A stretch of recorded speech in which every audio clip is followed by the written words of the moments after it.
गोंडगाव येथील लोकनाट्य तमाशा मंडळातून मांडली गेली बळीराजाची कहाणी। छोट्या कलाकारांना सुप्तगुणातून वाव मिळावी म्हणून तमाशा कलावंतांच्या माध्यमातून पूर्वी कव्वाली पोवाडे फिल्मी गीते यांची वास्तविकता मांडली जायची, मात्र इंटरनेट युगात एका तासात घराघरापर्यंत बातमी पोहोचू लागल्याने लोकनाट्य पोवाडे कालबाह्य झाले आहेत। मात्र सध्या शेतकऱ्यांवर येणारे नैसर्गिक संकट, बोंडाळी गारपीट, आयात निर्यात बंदीचा फटका, यातून शेतकऱ्याचे प्रश्न कसे भेसळत गेले याचे वास्तव। गोंडगाव तालुका भडगाव येथील यात्रेत सोमनाथ भाऊ नगरदेवळे तमाशा मंडळाने मांडलेल्या वास्तव, यंदा भलतीच तानाई गई निसर्ग आणि सरकार बळीराजाला कधी न्याय देईल याचे वास्तव मांडले। सतीश पाटील, दिव्य महाराष्ट्र न्यूज, गोंडगाव।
तुम्ही म्हणताय ना यंदाना सालमा भरती ताणायली, मग ती कशी ताणावली?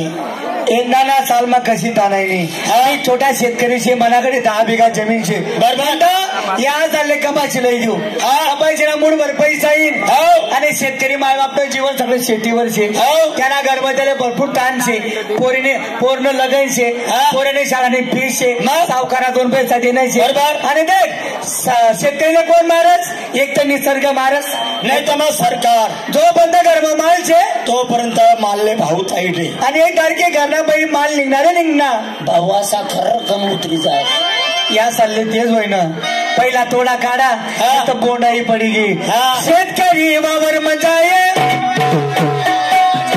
शेतकरी वावर मजाये, शेतकरी वावर मजाये, पीक देखी कचका खाए, पीक देखी कचका खाए, उडीद मुंग पड जाए, भाऊ भाऊ डोया लाए, उडीद मुंग पड जाए, भाऊ डोया लाए, दिया आशा वैगत उलटा, दिया आशा वैगत उलटा, कपाशीले 2-2 घंटे